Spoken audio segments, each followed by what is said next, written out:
Assalamualaikum Bu Ika. Waalaikumsalam Bu Ayu. Oke, selamat sore nih. Gimana kabarnya Bu Ika? Sore Bu Ayu, alhamdulillah, kabarnya baik. Bu Ayu gimana Bu Ayu? Alhamdulillah Sehat? baik, alhamdulillah. Bu Ika, apa nih yang kira-kira mau diobrolin sore ini sama saya?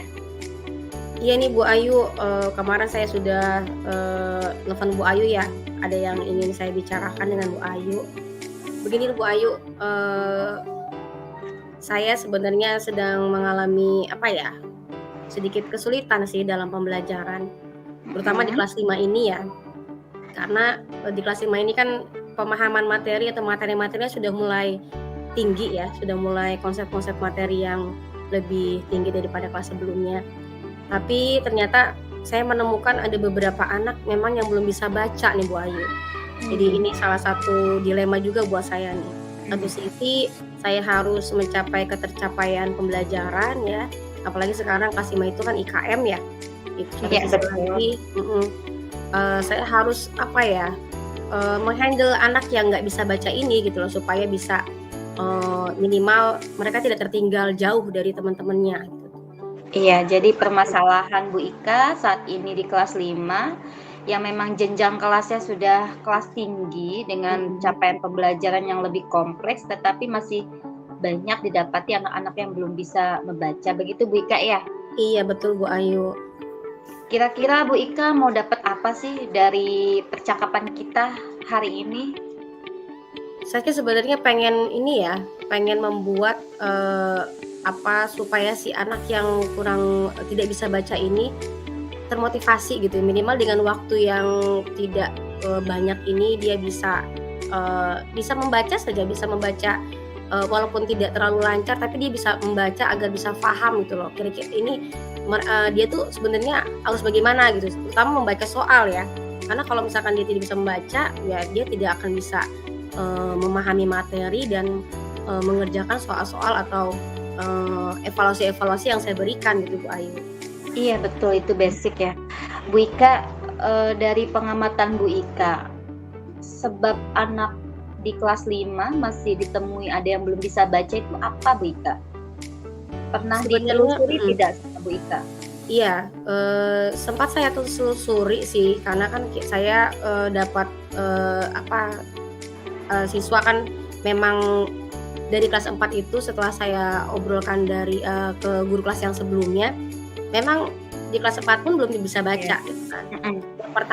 Faktor yang pertama itu karena masalah pandemi ya Bu Ayu ya. Pandemi itu kan 2 tahun itu belajarnya kan di sekolah ya. Jadi lost control dari gurunya, terutama bagian membaca gitu kan. Kalau di pandemi kan pembelajaran itu kan fokus di rumah. Dan mungkin saja gitu si anak ini yang tidak bisa baca saat mengerjakan tugas dibantu dengan orang tuanya gitu kan gitu. Karena memang di kelas saya itu Bu Ayu ada 3 orang Bu Ayu yang nggak bisa baca gitu kan. Setelah saya selidiki banyak faktor. Yang pertama itu orang tuanya mungkin tidak terlalu fokus atau perhatian dengan anak-anaknya gitu. Yang kedua memang tingkat ini Bu Ayu, jadi permasalahan keluarga sih. Salah satu anaknya itu ada dengan kakeknya, dengan kakeknya dan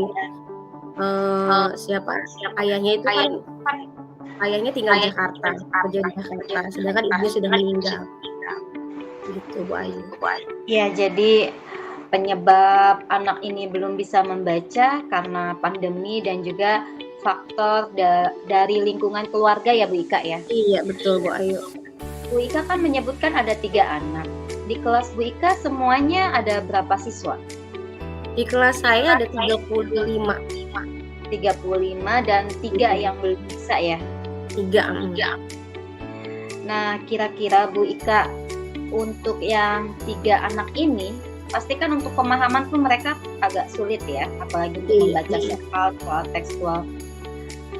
Biasanya bentuk perlakuan apa sih yang Bu Ika lakukan kepada 3 anak ini gitu, dengan kondisi yang seperti itu begitu di saat belajar?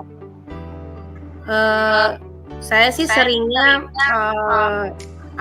jadi Tetap saya memperhatikan 3 anak ini gitu kan, terutama dalam segi pembelajaran, karena memang mereka belum bisa baca. Saya sediakan waktu khusus sih sebenarnya untuk anak-anak ini, tapi tidak di saat pembelajaran gitu kan, setelah pembelajaran. Minimal mereka bisa memahami dulu deh apa yang saya ajarkan saat saya menerangkan gitu. Minimal mereka mendengarkan dulu, walaupun mereka belum bisa menulis atau belum bisa membaca dengan baik. Iya, ada waktu khusus untuk anak-anak ini belajar membaca di luar jam pelajaran. Apakah ini sudah dilakukan Bu Ika dan berapa lama intensitasnya begitu Bu Ika? Iya. Ada salah satu masalah lagi sih Bu Ayu sebenarnya, karena memang ya intensitas saya mengajarkan istilahnya ini ya, apa sih namanya, klinik belajar lah ya, yang dilakukan oleh saya. Cuma yang jadi kendala mereka itu tidak bisa lama untuk saya lakukan klinik belajarnya, karena jam satunya biasa mereka tuh harus sekolah agama atau sekolah pesantren misalnya, itu untuk mengaji gitu kan. Gitu. Jadi durasi waktunya yang biasanya dapat mereka ikuti berapa lama Bu Ika? Kira-kira maksimal banget 1 jam. Dalam 1 pekan ya, 5 hari kita hari efektif belajar, itu berapa hari anak-anak itu mengikuti klinik belajar yang dilakukan Bu Ika? Ya karena kesibukan saya juga sih ya, pasti juga tidak setiap hari saya lakukan klinik.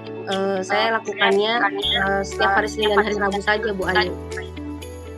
Oke, hari Senin dan Rabu 2 hari ya. Nah, setelah 2 hari mereka rutin dengan durasi 1 jam per harinya, ada perubahan tidak yang Bu Ika lihat dari ketiga anak ini?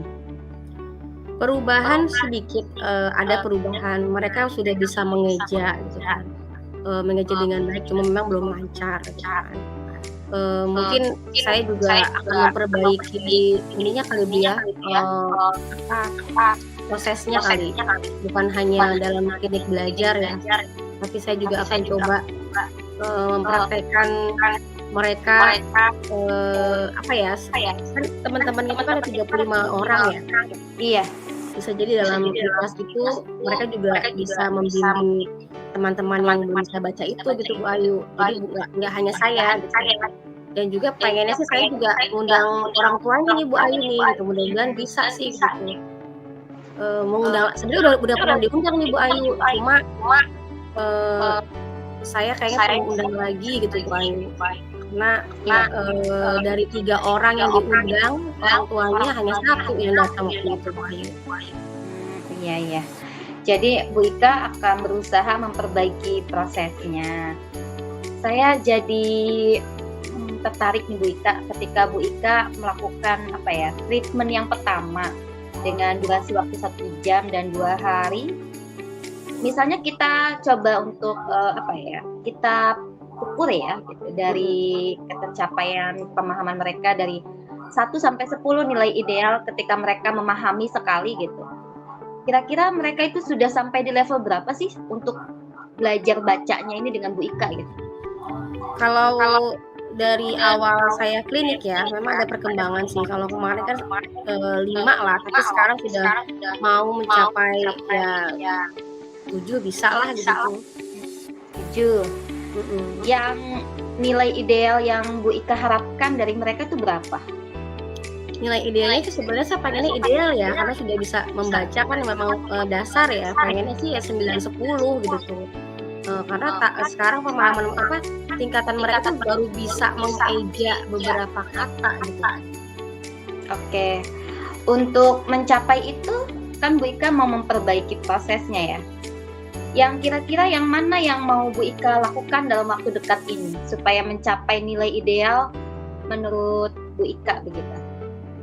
Kayaknya saya coba memanggil orang tuanya dulu ya Bu Ayu ya, biar ada sinkronisasi gitu, ada dukungan juga. Jadi bukan hanya saya saja yang melakukan perbaikan atau bimbingan ke anak-anak ya yang bisa baca ini, tapi memang harus kolaborasi dan koordinasi juga dengan orang tua gitu, supaya di rumah juga dimaksimalkan pembelajaran membacanya.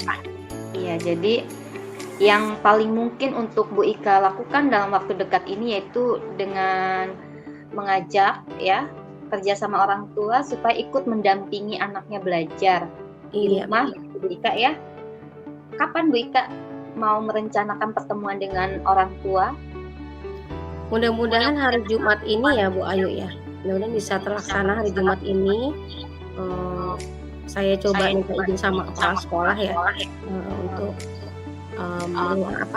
minimal ada tempat untuk saya berbicara dengan 3 orang tua ini. Iya. Jadi mudah-mudahan hari Jumat ini terrealisasi ya Bu Ika ya.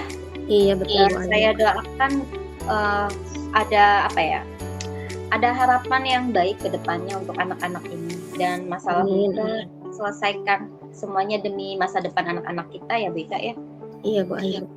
Baik Bu Ika, kita sudah di ujung percakapan Bu Ika ya. Setelah proses percakapan tadi nih Bu Ika, saya rasa Bu Ika sudah dapat poinnya ya dari persoalan yang dihadapi Bu Ika, dan Bu Ika sudah menyadari nih poin apa yang perlu dilakukan. Bu Ika bisa mengambil kesimpulan apa dari obrolan kita Bu Ika? Ya mudah-mudahan sih permasalahan dari anak yang tidak membaca ini bisa cepat selesai ya Bu Ayu ya, dengan saya berkolaborasi dengan orang tua, koordinasi juga dengan orang tua, serta meminta dukungan dari sekolah untuk mengatasi anak-anak yang belum bisa membaca. Iya, alhamdulillah Bu Ika sudah dapat poinnya, semoga terrealisasi rencananya. Terima kasih Bu Ika, kita sudah selesai untuk obrolan Bu Ayu. Ya, selesai. Assalamualaikum Bu Ika. Waalaikumsalam Bu Ayu. Terima kasih Bu Ayu. Sama-sama Bu Ika.